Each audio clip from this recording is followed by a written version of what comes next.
Buenas tardes, hermanos. Vamos a comenzar con nuestro estudio. Hoy vamos a ver una pequeña introducción a los Gálatas y los primeros 5 versículos. Pero antes de esto, hermanos, nosotros sabemos que nuestro Señor Jesucristo, antes que ascendiera al cielo, les dejó el mandato a los apóstoles de predicar el Evangelio y hacer discípulos.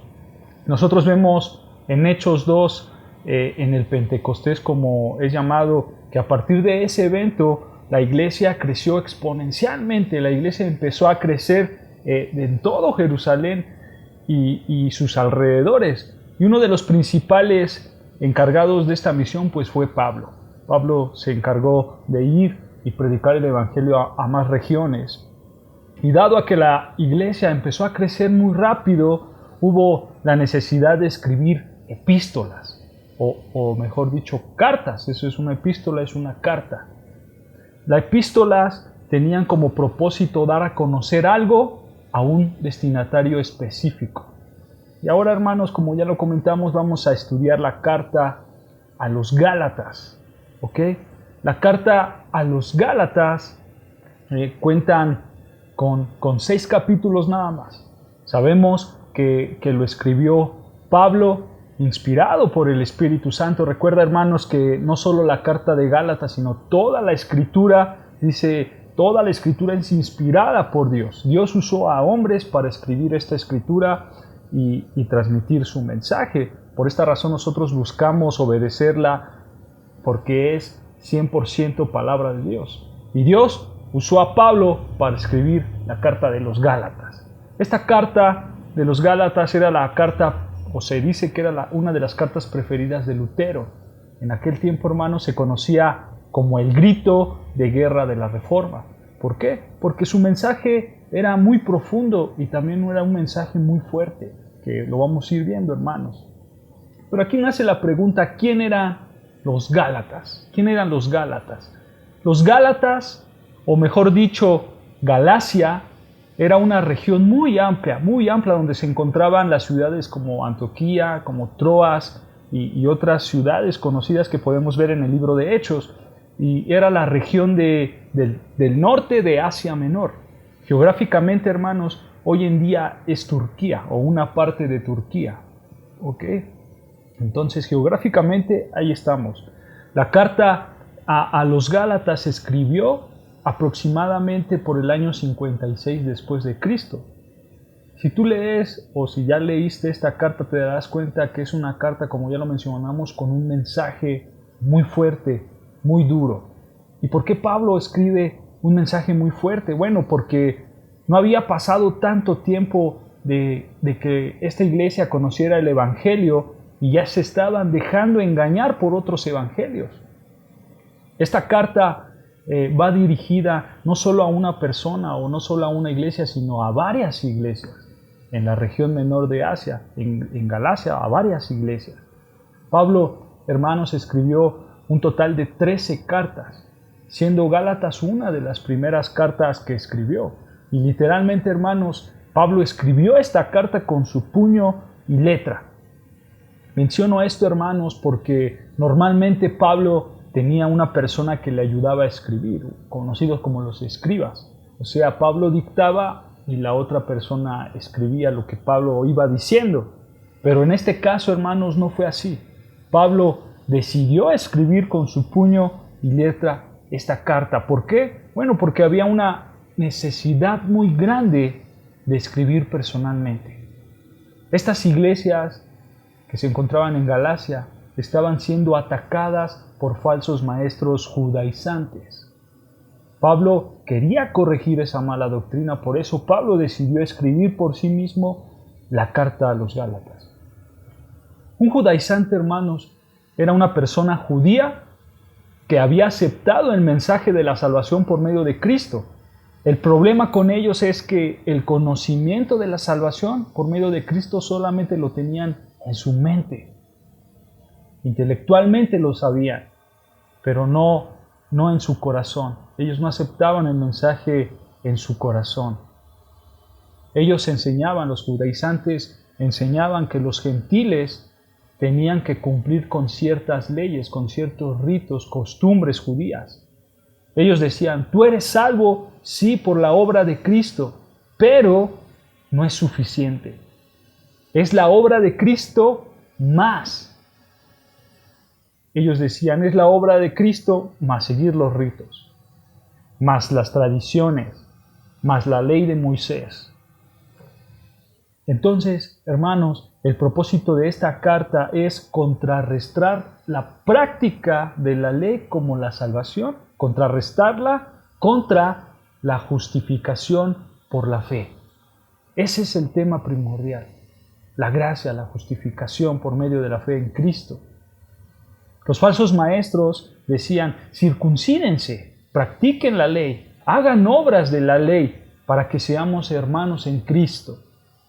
Y Pablo decía, no es así. La salvación es por gracia y no por obras. Y ahí, hermanos, había una lucha en contra de Pablo. Los falsos maestros decían que Pablo no era apóstol, que Pablo era el falso, que nada más estaba diciendo cosas de mentira. Y hermanos, vamos a ir viendo esto alrededor de toda la carta poco a poco. Solamente quería darles un pequeño panorama general de lo que estaba pasando en la iglesia de Galacias.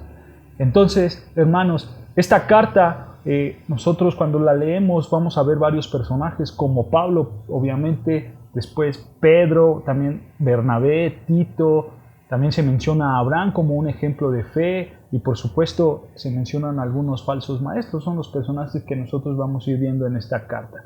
Y bueno, en grosso modo, hermanos, esta carta está dividida de la siguiente manera. Desde el capítulo 1 y capítulo 2 está dividido cómo Pablo defiende su apostolado. ¿Ok? Desde el capítulo 3 al capítulo 4, Pablo toca las doctrinas como la justificación y la santificación. Y del capítulo 5 al capítulo 6, Pablo habla de los privilegios que tenemos por estar en la fe de Cristo. Así está dividido en gran manera todo Gálatas. ¿Ok? Ese es un pequeño bosquejo. Pero sin más preámbulos, hermanos, viendo un poco de la historia, un poco del contexto de este libro, vamos a comenzar con los primeros 5 versículos, que es el saludo de Pablo a los Gálatas. Mira, acompáñame a Gálatas 1, versículo 1 al 5. Dice así Gálatas capítulo 1, versículo 1, dice, Pablo, apóstol, no de hombres ni por hombres, sino por Jesucristo y por Dios el Padre que lo resucitó de los muertos, y de todos los hermanos que están conmigo, a las iglesias de Galacia, gracia y paz sea a vosotros de Dios el Padre y de nuestro Señor Jesucristo, el cual se dio a sí mismo por nuestros pecados para librarnos del presente siglo malo, conforme a la voluntad de nuestro Dios y Padre, a quien sea la gloria por los siglos de los siglos. Amén. Vamos a empezar, hermanos, a estudiar versículo por versículo. Vean el versículo 1 lo que dice. Empieza diciendo, Pablo, ahí está el autor, el quien está escribiendo, Pablo, apóstol. Tengamos ahí, hermanos, Pablo, apóstol. Aquí la pregunta, hermanos, ¿qué es un apóstol? ¿O por qué Pablo decidió poner Pablo apóstol? Recuerden, hermanos, que el principal problema que vemos en esta carta es que los falsos maestros estaban diciendo que Pablo no era un apóstol, estaban diciendo que Pablo, y en toda la carta vemos este problema, que Pablo no había sido escogido por Dios, que no era el mensajero de Dios, que él era un falso maestro. Por eso Pablo dice, Pablo, apóstol. Entonces nace la pregunta, ¿qué es un apóstol? Bueno, vemos en todo el Nuevo Testamento la palabra apóstol. Y esta palabra apóstol se utiliza de dos maneras diferentes. La primera manera se utiliza de manera general. De manera general. Esto quiere decir que la palabra apóstol se va a aplicar a personas que eran enviadas por las iglesias para representarlas. Por ejemplo, hermanos, acompáñame rápido a Filipenses 2, versículo 25. Filipenses 2, versículo 25 dice: mas tuve por necesario enviaros a Epafrodito, mi hermano y colaborador y compañero de milicia. Vean, vuestro mensajero y ministrador de mis necesidades. Vuestro mensajero, dice Pablo. La palabra mensajero aquí, hermanos, viene de la palabra griega apóstolos, que es la misma palabra que está usando Pablo en Gálatas, apóstolos. Entonces Pablo está tratando a Epafrodito como un apóstol, como un mensajero, un enviado. Pero nota, hermano, este apóstol no es enviado por Cristo directamente, sino es enviado por una iglesia. La misión de este hombre, de Epafrodito, era ayudar a Pablo con todo lo que necesitara porque Pablo estaba preso, pero él era enviado. Otro ejemplo rápidamente, hermanos, es en 2 de Corintios 8, 23. 2 de Corintios 8, 23 dice: en cuanto a Tito, es mi compañero y colaborador para con vosotros.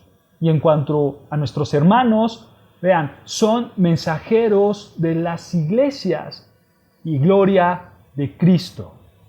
Nuevamente, hermanos, la palabra son mensajeros, la palabra mensajeros es la palabra apóstolos en el griego. Estos hombres fueron enviados por las iglesias para ayudar a Pablo a recoger las ofrendas. Ese es el contexto. Estaban ayudando a Pablo para recoger unas ofrendas porque la iglesia de Jerusalén estaban necesitadas. ¿Ok? Entonces, en el sentido genérico, nosotros podemos decir que dentro de las iglesias se pueden levantar apóstoles, ya sean como misioneros o como hombres que son enviados por la iglesia con una misión específica. Ese es en el sentido genérico, hermanos. Pero hay otra aplicación que se le puede dar en todo el Nuevo Testamento cuando nosotros lo vemos, y es el segundo punto, que es la palabra apóstol se usa de manera especial. ¿Ok? Y es el que vemos aquí, hermanos, en Gálatas. ¿Ok? En Gálatas 1, Pablo apóstol. Pablo no acepta ser un apóstol de manera general, como ya lo vimos. Un apóstol que fue enviado por un concilio de iglesias, no. Aquí Pablo está usando la palabra de otra manera. Dice Gálatas 1:1, leamos otra vez. Pablo, apóstol, y vean lo que dice: no de hombres ni por hombres, sino por Jesucristo y por Dios el Padre que lo resucitó de los muertos. Pablo está diciendo: yo soy un enviado, yo soy un apóstol, pero no de hombres, no de iglesias. Yo no me autonombré apóstol, sino el que me envió como apóstol fue Cristo. Fue Cristo. La segunda carta de los Corintios, en el capítulo 1, versículo 1, yo se los leo rápidamente. Pablo usa las palabras: Pablo, apóstol de Jesucristo por la voluntad de Dios. Entonces, Pablo tenía un llamado especial, hermanos, como apóstol. No lo puso un apóstol como una iglesia, ni un hermano, ni un hombre, sino Pablo dice: mi llamado como apóstol es especial porque fui llamado por Cristo. Y vean, hermanos, hay algo interesante para referirnos a este llamado apostólico especial, por así decirlo. Y es que para ser un apóstol como lo era Pablo, se tenía que cumplir con ciertos requisitos. Estos requisitos los encontramos en Hechos. Acompáñame rápidamente a Hechos 1, versículo 21. Hechos 1, versículo 21. Hechos, capítulo 1, versículo 21. En lo que lo buscan, hermanos, en su contexto de estos versículos 21, los apóstoles están buscando un nuevo apóstol, un reemplazo de Judas, porque Judas, el traicionero, ya se había ahorcado, ya estaba muerto. Entonces ellos estaban buscando un nuevo apóstol. Pero nota, hermano, las características que tenían que cumplir estos hermanos para poder decidir quién iba a ser apóstol. ¿Ok? versículo 21 de Hechos 1 dice, es necesario, ¿ok? Ahí está la condición, es necesario, no hay otra manera, es necesario pues que de estos hombres que han estado junto con nosotros todo el tiempo, que el Señor Jesús entraba y salía entre nosotros. Detengámonos ahí tantito, hermanos, porque aquí está la primera característica. Dice, los apóstoles dijeron, es necesario que haya estado literalmente con el Señor Jesucristo y con nosotros, que este hombre haya caminado con nosotros o que haya estado literalmente, el punto es ese, no tanto con los apóstoles, sino con el Señor Jesucristo. Que el Señor Jesucristo lo enseñara, que el Señor Jesucristo lo instruyera. Literalmente, hermanos, estamos hablando aquí con palabras literales, ¿ok? Y vean, ese es el primer punto, que esté literalmente con el Señor Jesucristo. Versículo 22 dice, comenzando desde el bautismo de Juan hasta el día en que entre nosotros fue recibido arriba, uno se ha hecho testigo con nosotros de su resurrección. Ahí está, hermanos, el punto número 2 dice, uno se ha hecho testigo con nosotros de su resurrección. El punto número 2, hermanos, es que este hombre tenía que ver a Cristo resucitado. Literalmente estamos hablando, hermanos, no una imaginación, no una visión, sino con sus propios ojos tenía que ver a Cristo resucitado. ¿Ok?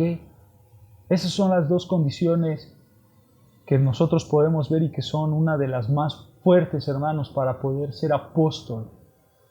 ¿Ok? Pablo, hermanos, cumplía con este requisito primordial. Cumplía con este requisito. Mire, acompáñame rápidamente a 1 Corintios 9, versículo 1. 1 Corintios, capítulo 9, versículo 1 dice, ¿no soy apóstol? ¿No soy libre?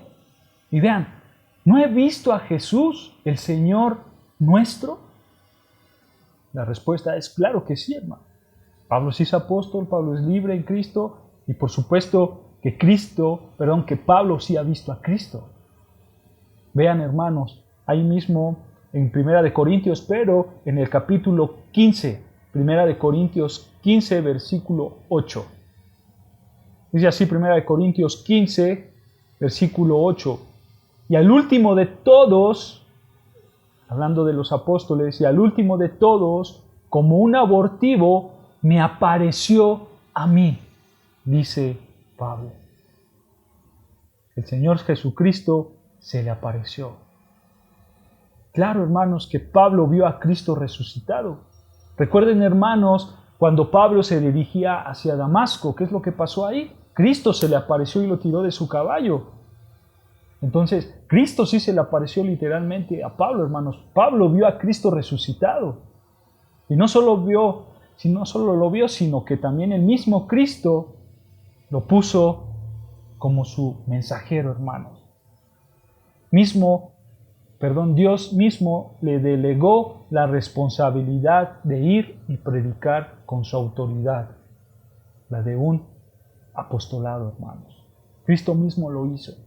Por eso nosotros podemos decir sin ningún problema que Pablo era un apóstol, un verdadero apóstol, con ese llamado especial que únicamente tienen los 12.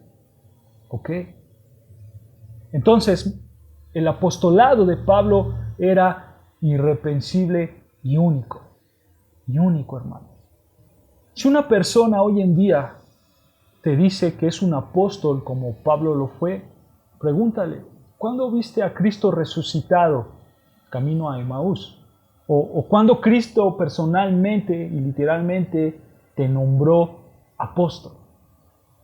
Si su respuesta es algo distinto a todo lo que hemos estado viendo, hermanos, entonces esa persona es un hereje. Es un hereje. Hermanos, hoy en día ya no existen los apóstoles, porque los apóstoles como Pablo tenían un trabajo especial, hermanos, que solo ellos podían hacer. Y ese trabajo especial que solamente ellos podían hacer, y por eso fueron nombrados apóstoles, era dar el fundamento doctrinal, hermanos. Era dar el fundamento doctrinal, ese era su trabajo, esa era su misión, para eso fueron enviados como apóstoles, para dar el fundamento doctrinal. Mira, ve Efesios rápidamente, a Efesios 2, versículo 20. Efesios 2, versículo 20 dice, edificados sobre el fundamento de los apóstoles. ¿Cuál es el fundamento de los apóstoles? Todo lo que vemos en el Nuevo Testamento, las doctrinas, las epístolas, lo que escribieron es el fundamento de los apóstoles. Y dice Efesios 2:20, edificados sobre el fundamento de los apóstoles y profetas, siendo la principal piedra del ángulo Jesucristo mismo. Entonces, hermanos, los apóstoles fueron testigos del Cristo resucitado. Y ese Cristo les dio la autoridad a ellos para predicar y proclamar su evangelio. Pero también les dio la autoridad para establecer el fundamento doctrinal, hermanos. El fundamento de la iglesia. Siendo Cristo la piedra angular, o sea, la piedra principal.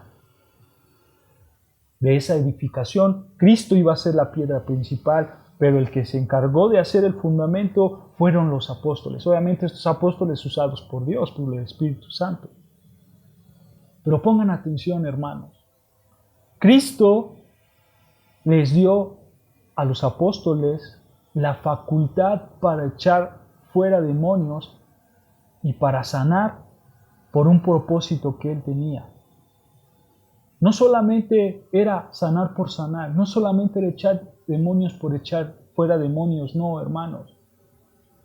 Ellos lo hacían para demostrar su autoridad apostólica, para demostrar que ellos venían de parte de Dios. Por eso en el Pentecostés, hermanos, el Espíritu Santo se movió con un poder impresionante. Impresionante, hermanos. Por eso ellos podían sanar hasta con su sombra, hermanos. ¿Por qué? Porque ellos tenían que demostrar que eran apóstoles, que eran enviados por Dios mismo. La pregunta que nace aquí, hermanos, es, ¿y ellos por qué tenían que demostrar algo? ¿Por qué tenían que demostrar su apostolado? Muy sencillo, hermanos. Porque ellos iban a dar el fundamento doctrinal. Por eso ellos tenían que demostrar que eran apóstoles. Porque ellos iban a dar el fundamento doctrinal, hermanos.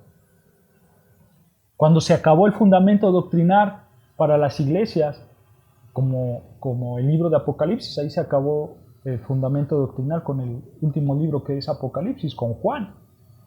Nosotros podemos ver que en toda la historia de la iglesia, hermanos, solo hubo 12 apóstoles, más Pablo. ¿Ok? Y esto se cesó cuando se acabó de escribir todo lo que se tenía que escribir como doctrina, hermanos, como doctrina, como lo esencial para nosotros. Por eso decimos que hoy en día ya no hay apóstoles, porque ya todo está escrito. La misión principal de los apóstoles ya fue cumplida. Y Dios, en su soberana voluntad, decidió escoger a 12 hombres más Pablo. ¿Ok? Pablo, hermanos, tenía toda la autoridad, no de hombres, dice Pablo, sino de Dios. Y esa autoridad que tenía Pablo era para escribir la carta a los Gálatas y a todas las iglesias. Él tenía esa autoridad de parte de Dios. Y quiero mencionar esto, hermanos, porque es importante la autoridad. Es importante la autoridad. Acompáñame rápido a Lucas 10, versículo 16. Lucas 10, versículo 16, dice, el que a vosotros oye, estas son palabras de Cristo mandando a los apóstoles a predicar el evangelio, dice, el que a vosotros oye, a mí me oye, y el que a vosotros desecha, a mí me desecha, y el que me desecha a mí, desecha al que me envió. ¿Se dan cuenta, hermanos? La autoridad de los apóstoles no se queda en su persona, hermanos. No se queda en su esencia, en ellos mismos, no. Sino que la autoridad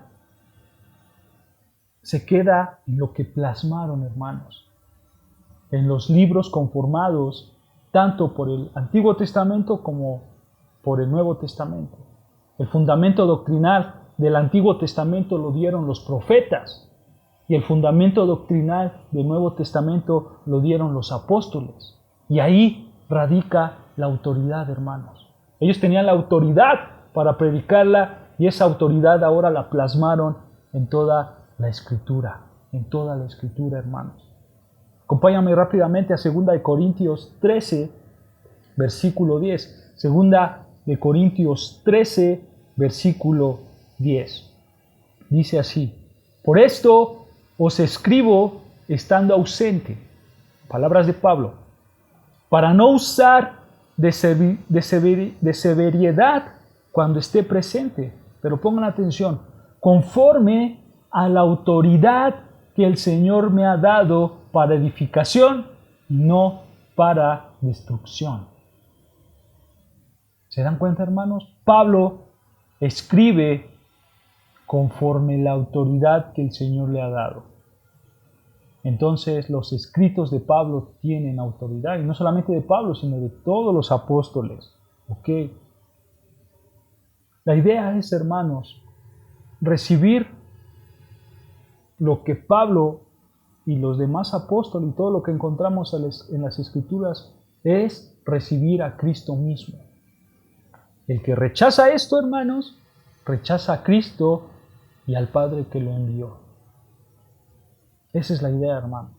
Por eso nosotros tenemos que someternos a toda Escritura, porque la Escritura es nuestra máxima autoridad.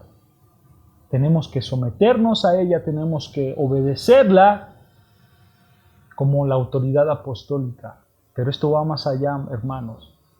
Esta es la autoridad de Dios mismo. Sabemos que es el fundamento apostólico, pero también sabemos que es la palabra de Dios, hermanos. Por eso es importante, hermanos, reconocer que Pablo era un apóstol, y por eso es importante también reconocer que la autoridad que Dios le había dado a Pablo, esa misma autoridad la plasmó en lo que escribió, que es pues toda la carta de los Gálatas y así toda la Escritura. Por eso debemos de obedecerla y debemos de someternos a ella. ¿Ok, hermanos? Entonces, el versículo 1 nos enseña que Pablo era un apóstol verdadero, no por hombres, no por iglesias, no por sí mismo, sino, dice Pablo, por el Padre, por Cristo, el que resucitó. Pero nota, hermanos, continuando con Gálatas 1, regresa a Gálatas, a lo que estamos estudiando, dice el versículo 2, dice, y todos los hermanos que están conmigo a las iglesias de Galacia. ¿Okay? Pablo menciona a un grupo de hermanos, pero no los menciona porque su autoridad dependiera de esos hermanos, no, sino que Pablo está dando la idea de que el evangelio que va a predicar, el evangelio que va a escribir aquí, que va a plasmar aquí con su puño y letra, también fue aceptado por hombres piadosos que posiblemente ellos conocían. Estos hombres piadosos, probablemente uno de ellos podría ser Timoteo, podría ser Tito, podría ser Bernabé o podría ser Juan Marcos, que ellos eran los que estaban con Pablo en aquel tiempo. ¿Ok? Pero esa es la idea, hermanos, de mostrar la autoridad de Pablo, hermanos. Y que ellos, los hermanos que estaban con Pablo, aceptaban esa autoridad, aceptaban lo que Pablo había escrito. Vemos también, hermanos, ahí en el versículo 2 de Gálatas 1, y todos los hermanos que están conmigo, dice, a las iglesias de Galacia. Vemos también que Pablo escribe a más de una iglesia. Esto, hermanos, también es una evidencia de su autoridad como apóstol de Cristo.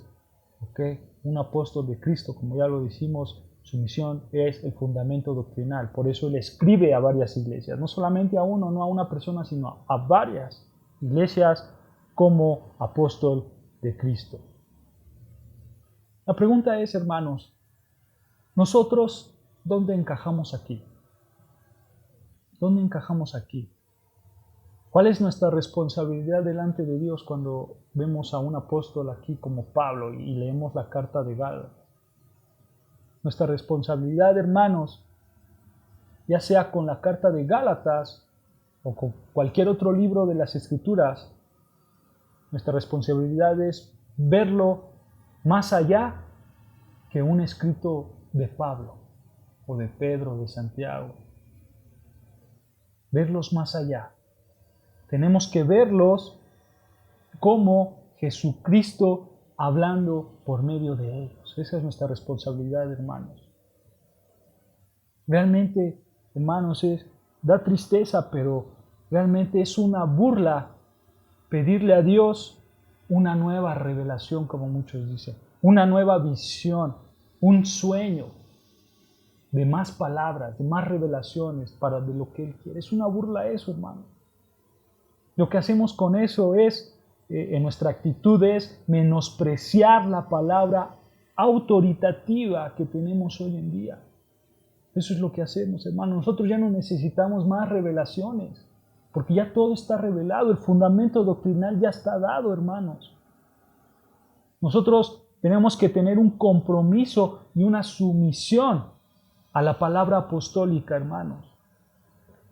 Me refiero a apostólica a todo lo que está escrito, como ya lo vimos, porque es autoridad misma de Dios.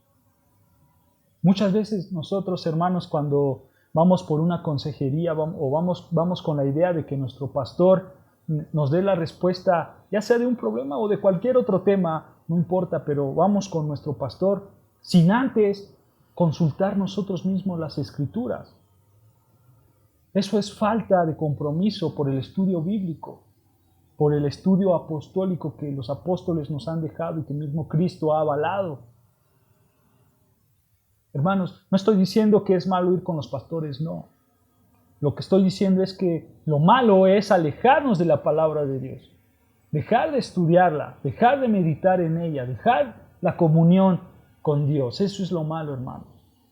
En lugar de que nosotros vayamos a las Escrituras, queremos que alguien más nos dé la respuesta y no buscamos, no nos sumergimos en ella.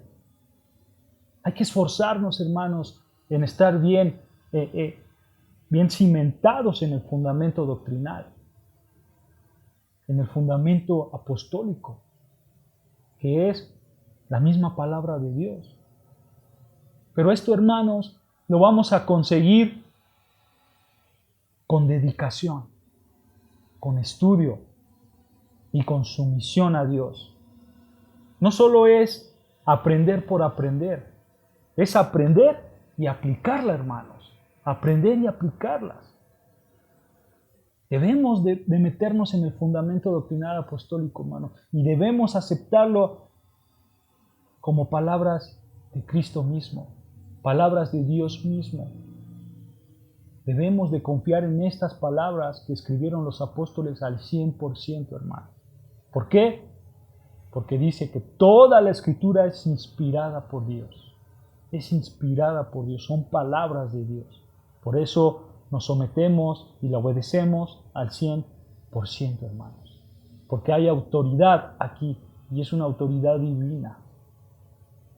Y vean, hermanos, Pablo ahí mismo en el capítulo 1 sigue hablando, en el capítulo 1 de Gálatas, versículo 3, continúa Pablo diciendo: gracia y paz sean a vosotros de Dios el Padre y de nuestro Señor Jesucristo. Ahí detengámonos, hermanos. Ya vimos, Pablo menciona su apostolado. Pablo dice: yo soy un apóstol, tengo la autoridad de Cristo, y en el versículo 2 me avalan los demás hermanos, por eso me atrevo a escribir a las iglesias de Galacia, porque yo soy un apóstol, un enviado de Cristo y tengo la autoridad para escribir.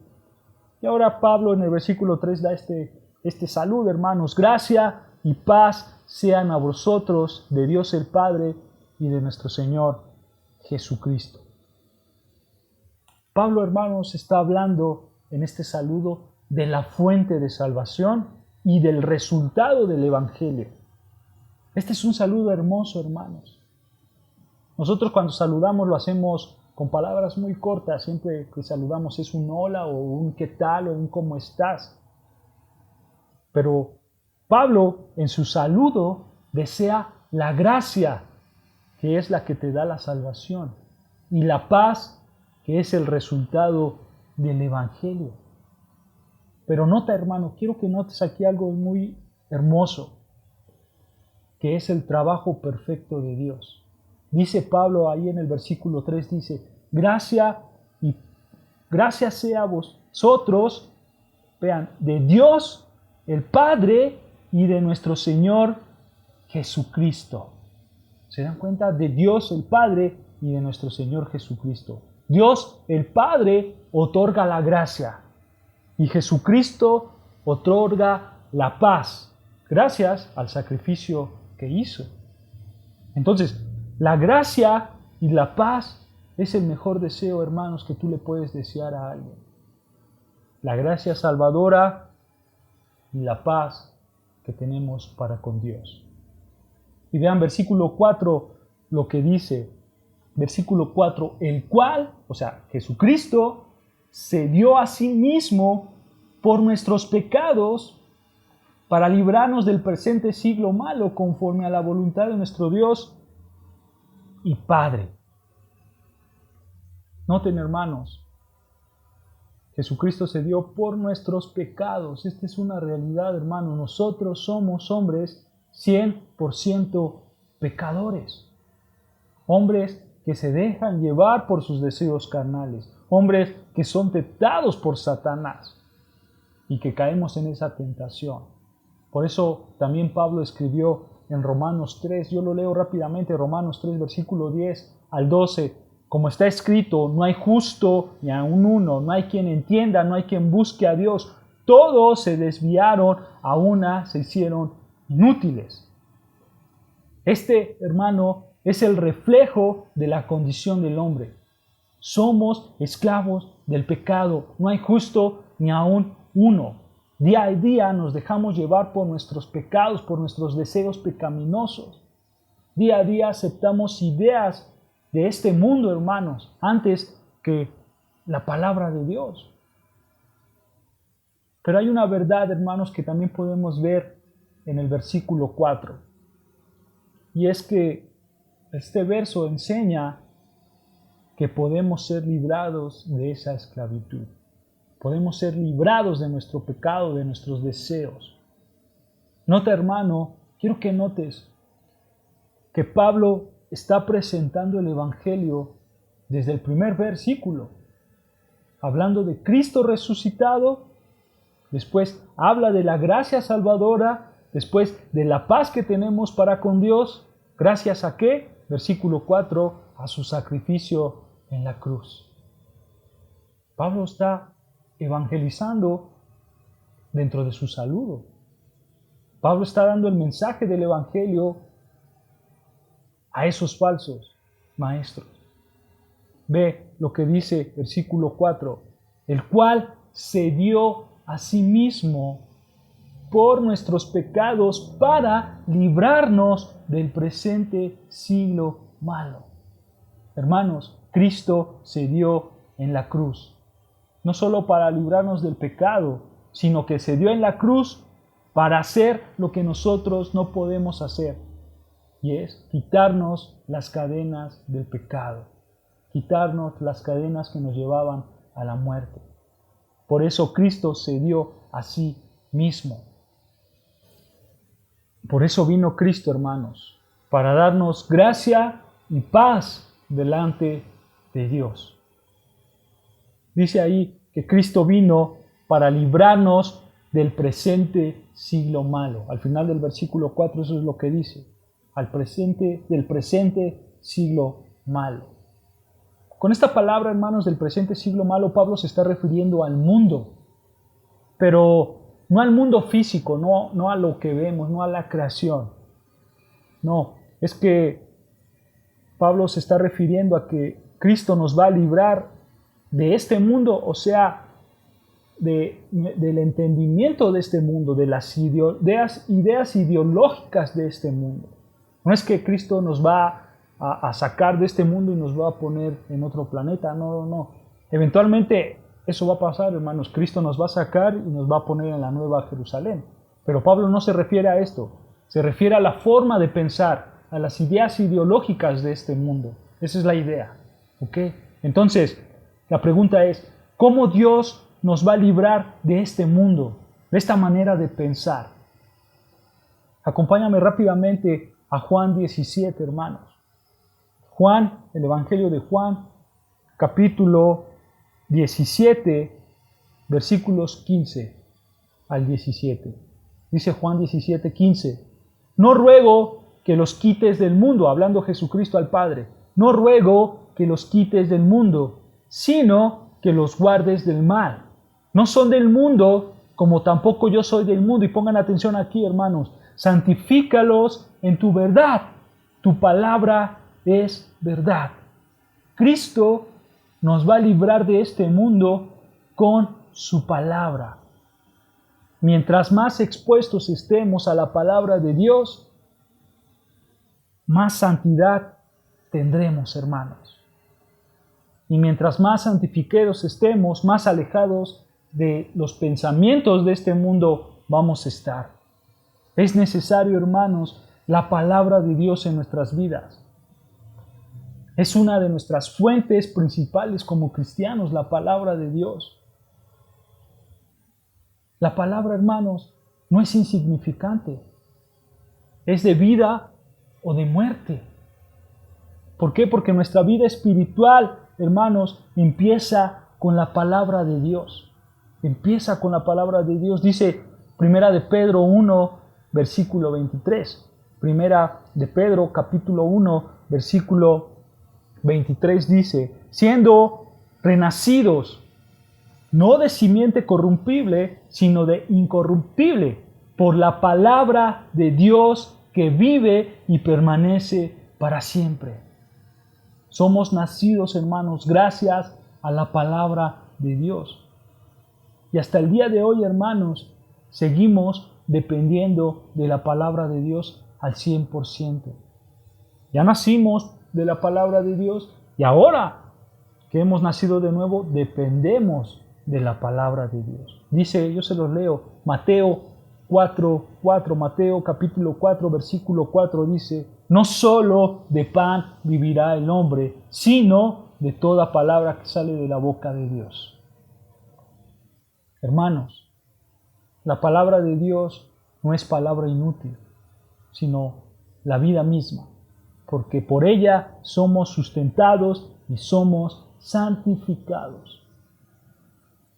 Entonces, ¿cómo nos libra Jesucristo de este mundo, de los pensamientos de este mundo? A través de su palabra, a través de su palabra, hermanos. Otra manera, hermanos, en que Dios nos libra de este mundo se encuentra en Romanos 12, versículo 2. Romanos 12, versículo 2, que dice, no os conforméis a este siglo, o mejor dicho, no tomemos la forma de este siglo, la forma de este mundo.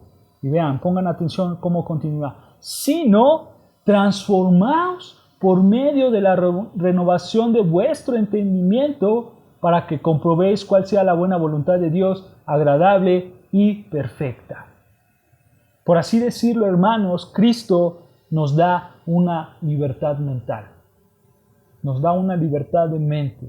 Nos transforma nuestro entendimiento a un entendimiento santo que le agrada a Él.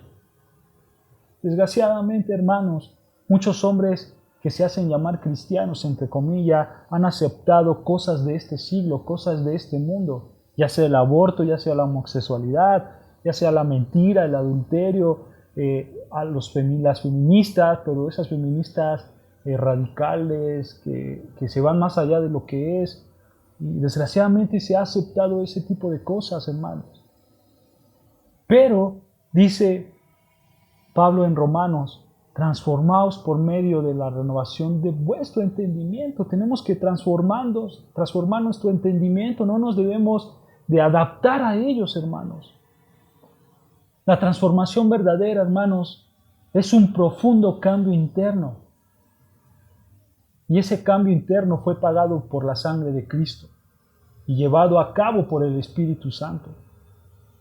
Quiero que me acompañes rápidamente a 2 Corintios 3, versículo 18. 2 de Corintios 3, versículo 18 dice: por tanto, nosotros todos, mirando a cara descubierta como un espejo la gloria del Señor, vea, somos transformados de gloria en la misma imagen, como por el Espíritu del Señor. Nota, hermano, que la transformación es un trabajo del Espíritu Santo en nuestras vidas. El Espíritu Santo nos muestra el Evangelio, nos lleva a leer la Biblia, a estudiar los escritos, a exaltar a Cristo. Entonces, la pregunta es, ¿cómo seremos librados de este mundo? Uniéndonos al Espíritu Santo, persiguiendo la verdad de Cristo. Hermano, lea la Biblia de principio a fin. Medite en sus verdades, que es el reflejo de la gloria de Cristo. Y sobre todo, hermanos, ore a Dios. Así usted va a ser transformado, así el Espíritu Santo va a obrar en su vida. Porque el Espíritu Santo que le fue dado fue gracias al sacrificio de Cristo.